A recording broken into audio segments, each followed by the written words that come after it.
મારો પાર્ટનર મને એટલો પ્રેમ કરે છે કે જેમને હું જે છું, જેવી છું, જે પણ છું, મને ખૂબ આદરથી, સત્કારથી એ લોકો સ્વીકારી છે.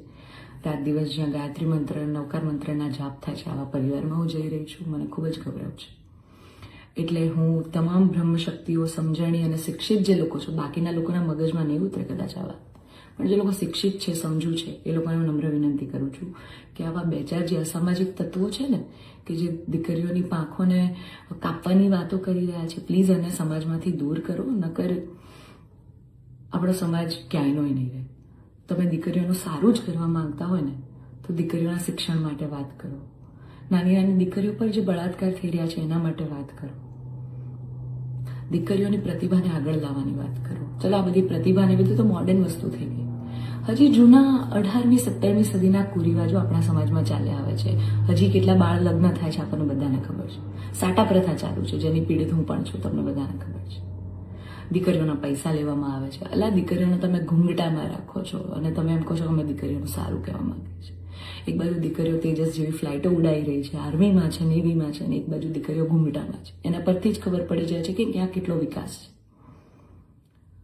હું દરેક બ્રહ્મ શક્તિઓને, બ્રહ્મ આગેવાનોને નિવેદન કરું છું, આજીજી કરું છું કે આવા અસામાજિક તત્વોને સમાજમાંથી હટાવો.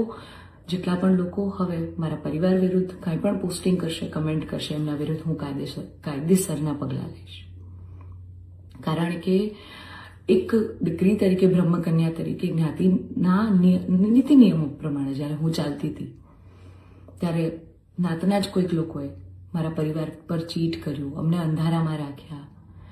એક દીકરી એક સગપણમાં હોય અને તો પણ બીજી સમાજમાં ક્યાંક લગ્ન કરી લે, તમને 2-2 વર્ષ સુધી છુપાવે, તમને ક્યાંય નહીં. તો જ્યારે આ આફત આવી ત્યારે મેં નક્કી કર્યું કે ભાઈ હું આ રિલેશનમાં નહીં રહું. મેં મારા પરિવાર માટે સ્ટેન્ડ લીધું. અને કોઈ છોકરાને શું, જ્યારે પરિવાર માટે અને મારા પિતા પર જ્યારે વાત આવશે ને, ત્યારે હું ભગવાનને પણ છોડવાની તાકાત ધરાવું છું. એ દીકરી છું હું, બરાબર છે? એટલે આપ સૌને નમ્ર વિનંતી છે કે જેમ દેશની દરેક દીકરીઓ પોતાના જીવનની શરૂઆત કરે છે, એમ મેં પણ એક શરૂઆત કરી છે. આને પહેલાં તો કોઈ વિશેષ મોટો મુદ્દો બનાવવાની જરૂર નથી.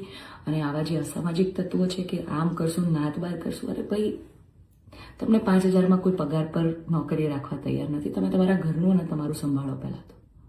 અને આવા અસામાજિક તત્વોને, તમામ બ્રહ્મ શક્તિઓને, શિક્ષિત અને સમજણા જેટલા લોકો છે, એમને મારી વિનંતી છે કે આવા સામાજિક તત્વોને તમે દૂર કરો સમાજમાંથી, જેથી દીકરીઓ ડરે નહીં અને એમની પ્રતિભા આગળ આવે અને સમાજનો વિકાસ થાય.